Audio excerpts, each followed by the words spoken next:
সাথে আমি খিচুড়িতে একটু গরুর তেল ওঠা ডালও দিয়ে দেব। আসসালামু আলাইকুম। আজকে একটু মেঘলা দিন, তাই খিচুড়ি রান্না করব চিন্তা করছি। সাথে থাকবে ভর্তা, সাথে থাকবে আলু ভর্তা, শুটকি ভুনা, ডিম ভাজা আর মরিচ আর পেঁয়াজের ভর্তা।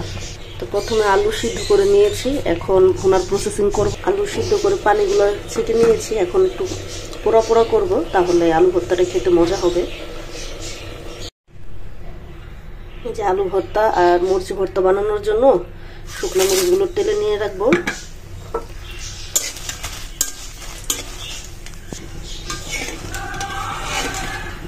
এই যে মরিচ ভাজা হয়ে গিয়েছে। খিচুড়ি রান্না করবো, তাই কড়াইতে তেল দিয়ে দিচ্ছি। আমি খিচুড়িতে একটু গরুর তেলও দিয়ে দিচ্ছি, তাহলে খিচুড়ির টেস্টটা অনেক ভালো হবে, খেতেও মজা লাগবে। এখন দারচিনি, এলাচ, তেজপাতা দিয়ে দিব। এটা একটু ভাজা ভাজা হলে দিয়ে দিব।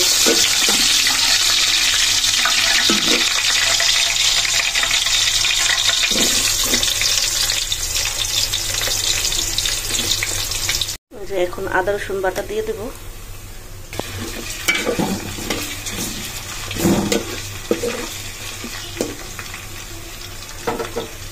এক এক করে মশলা দিয়ে দেব। আমি এখানে 1 চামচের মতো ধনিয়ার গুঁড়া, সামান্য পরিমাণে হলুদ, সামান্য পরিমাণে গরম মশলার গুঁড়ো আর অল্প একটু শুকনো মরিচের গুঁড়ো দেব।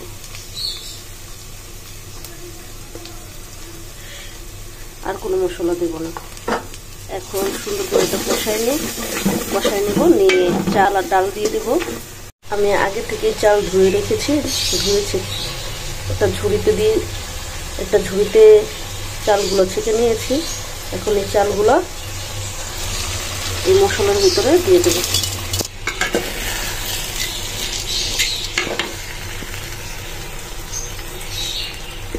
আর আগে থেকে ধুয়ে রাখা ডালও দিয়ে দেব।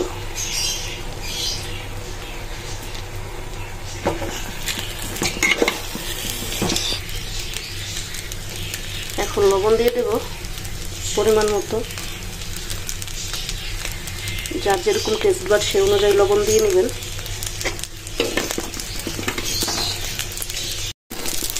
আমি চালটা ভালো করে ভেজে নিয়েছি, দেখেন একটার সাথে একটা কিন্তু লেগে নেই, সুন্দর ঝরঝরা হয়েছে। এখন আমি 3 পট চাল আর ডাল নিয়েছি, এখানে আমি 2.5 পট পানি দিয়ে দেব। কিন্তু ফুটন্ত গরম পানি দিতে হবে। খিচুড়ি হচ্ছে, আর এদিকে শুটকি ভুনাটা আমি সুন্দর করে কষিয়ে নিচ্ছি। শুটকিটা একটু পরে দেব। আমি মশলাটা আগে ভালো করে কষিয়ে নেব। কাঁচামরিচ দিয়ে দেব, দিয়ে নুন দিয়ে দেব। ভুনা হয়ে গিয়েছে, এখন আলু ভাজবো খিচুড়ির সাথে খাওয়ার জন্য। খুব সুন্দর কালার এসেছে। আলু ভাজায় দিয়ে দেব একটু ধনিয়ার গুঁড়ো,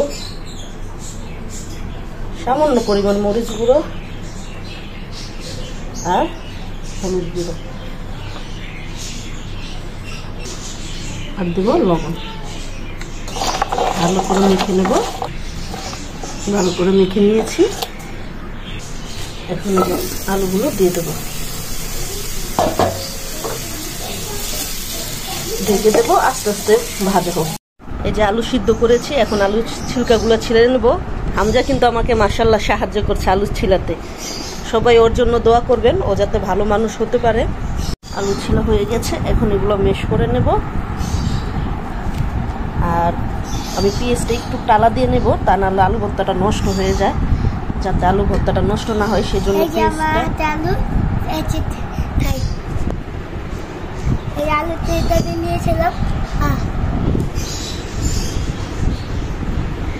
এই যে আলু মেশ করে নিয়েছি, পেঁয়াজও একটু ভাজা দিয়ে নিয়ে এসেছি। এখন শুকনো মরিচের গুঁড়ো দিয়ে দেব। এটা দিও না বাবা, এখন না রাখ, পরে বাবা, পরে। এই যে শুকনো মরিচ। আমি আলু সিদ্ধ করার সময় লবণ অলরেডি দিয়েছি, তাই অল্প একটু সামান্য পরিমাণের লবণ আর সরিষার তেল দেব।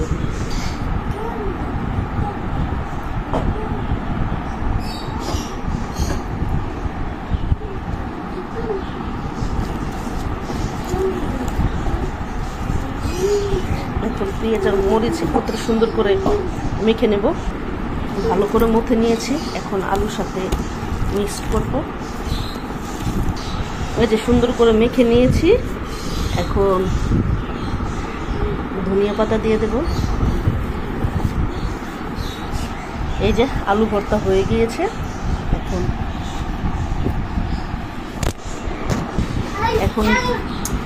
এখন পেঁয়াজ আর মরিচের ভর্তাটা বানাবো। এটা তো পেঁয়াজ একটু বেশি লাগে পরিমাণে।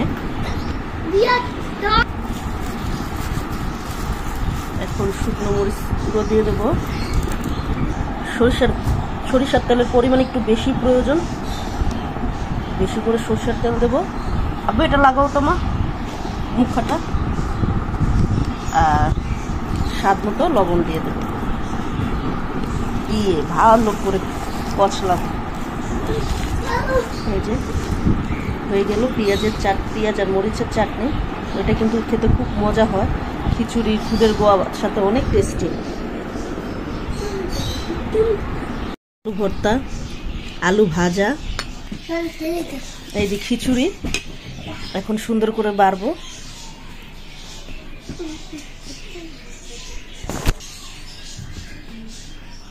ধোয়া ওঠা গরম গরম খিচুড়ি।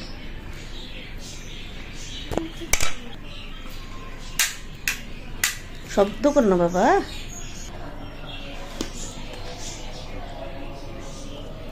যে খিচুড়ি, এখন আলু ভর্তা দেব।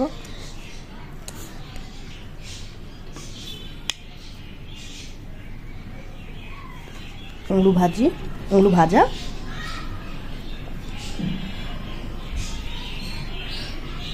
পেঁয়াজ মরিচের ভর্তা, যে লইট্টা শুটকি ভুনা,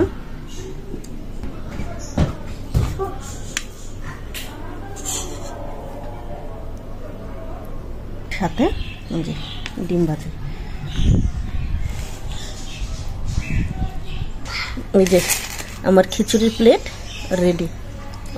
আলু ভর্তা, আলু ভাজা, পেঁয়াজ মরিচের ভর্তা, লইট্টা শুটকি ভুনা আর এই যে ডিম ভাজা।